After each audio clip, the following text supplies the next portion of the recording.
giggling a little bit because we're having so much fun. With us now are Suzanne, Beck, and Edda Ramsdell. Welcome to the show. How are you?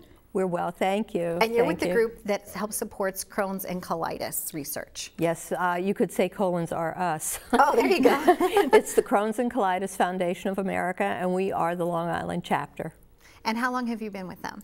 I'm in my 23rd year with CCFA. Oh, congratulations. Thank you. And Suzanne, I know that you've been heading up all types of nonprofit organizations over the years. And then what made you decide to bring your talents and treasures to Crohn's and colitis? They needed some help with getting awareness out and getting their walks to take off.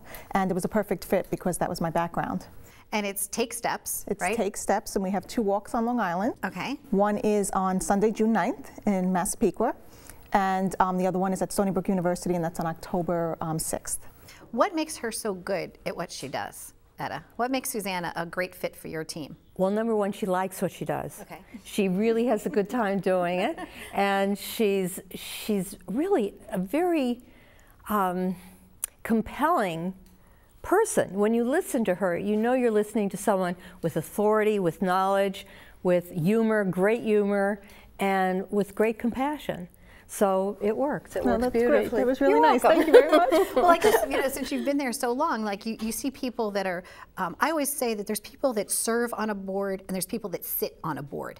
And I guess the same happens with employees or volunteers. You know, there's people that actually just kind of sit around and they want the name, you know, like, oh, I'm somebody or whatever. And then there's people that serve, you know. So what made you decide to choose Crohn's and colitis for yourself? Well, actually, it's kind of an interesting story. I was working in Suffolk County, loved my job, but had a really bad commute. And I decided at some point that I was going to start looking around a little bit. I had been in government, I had been in the private sector, I had been in nonprofit, and I really, really loved nonprofit. And one Sunday I looked in the Times and there was an ad for an executive director for a new organization on Long Island, and I literally threw a resume at it, got a call back, and it was from the National Foundation for Ileitis and Colitis. And the person that called me explained that they were in the process of changing their name to the Crohn's and Colitis Foundation of America. And I said, oh, my mother has that. So it was really fate. It was really fate. And it's been quite a fit. And similarly, that's what happened with me. Oh, okay. I was randomly sitting on my couch on a Sunday, and I got a job alert on Monster. And I looked at it and I said, this is perfect for me. And I was, you know, with another organization and looking to do something different and to help another group because I felt I had done all I could do at that group. And I reached out, and within a week, we just connected. And it was like it was meant to be. Oh, that's wonderful. And I have seen, even in the couple of years that I've been participating, you know, being asked to MC some events, and I thank you so much for that. It's so nice for me to be able to make a difference. Well, it's wonderful to have you at our events because you make a difference. But I see how the excitement is, you know, orange and blue and the balloons, and there's more walkers every year, and there's more sponsors every year, there's more awareness, you know, and I think sometimes when you have diseases of the colon or something, you know, sometimes it's still, there's like that embarrassment. It's one of those groups that people just don't talk about. And I think now by you shining the light as you have, people are accepting of it. It's very common. People have problems with their colons all the time. Well, we all have one, or most of us have one. If you're lucky, you have one.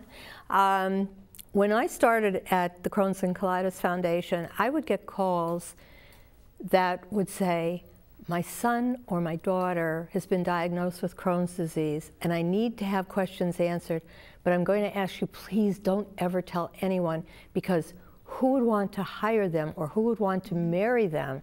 And it was the kind of disease that, you're right, Donna, it was hush-hush, people hid, and you know, I think if there's anything that's been accomplished in the last 23 years with this organization on Long Island, it's that we are loud and proud. We are loud and proud. We are out there. People know about us. There are 30,000, and estimated, and it's a conservative estimate, that there are 30,000 people on Long Island with Crohn's disease or ulcerative colitis. And that's 1 in what, 100? Mm-hmm. We're 3 million people approximately. It's 1 in 100. So it's your next door neighbor, it's your brother, your sister, your aunt, your uncle, kid down the block, somebody sitting next to you at school.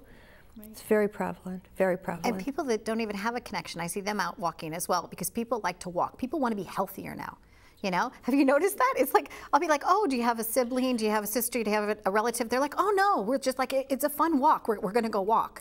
So I think that's interesting too. You've reached out to people, they just want to do good. Right. Well, a really good example of this, and it's a nice segue, on April 19th, we're having our Laugh Till It Stops Hurting event. And our honoree this year is Stuart LeBeau. And Stu has no connection whatever to Crohn's disease or ulcerative colitis. He came to us through his friend David Honigstock, who's chairing the event. David has no real connection to Crohn's or colitis other than they both have friends that they care about. They have friends that they care about, and they care about the greater Long Island community. And we're a big part of that Long Island community. And so you're one chapter of a nationwide. That's correct. Yes. Now, and people have walks, I guess, all throughout the year? So if somebody in a different community wanted to learn how they could participate, is there like an overall national website? There is. The walk website is cctakesteps.org. Okay. And once you get to that website, you can find them throughout the country. They're typically in the spring and the fall. And pick the city that's most, closest Correct. to you. Closest to you, right. Or travel like Suzanne does sometimes, and she just walks across America. Right. So, well, thank you both for being here. As always, I really appreciate the time that we spend together. Well, thank you, Donna. It's been an honor to be with you. So it's fun. So it's Edda and Suzanne. Right. And for more information, you can check them out at liveituptvshow.com, and we will have a link from our nonprofit page to their page. Thanks so much for watching.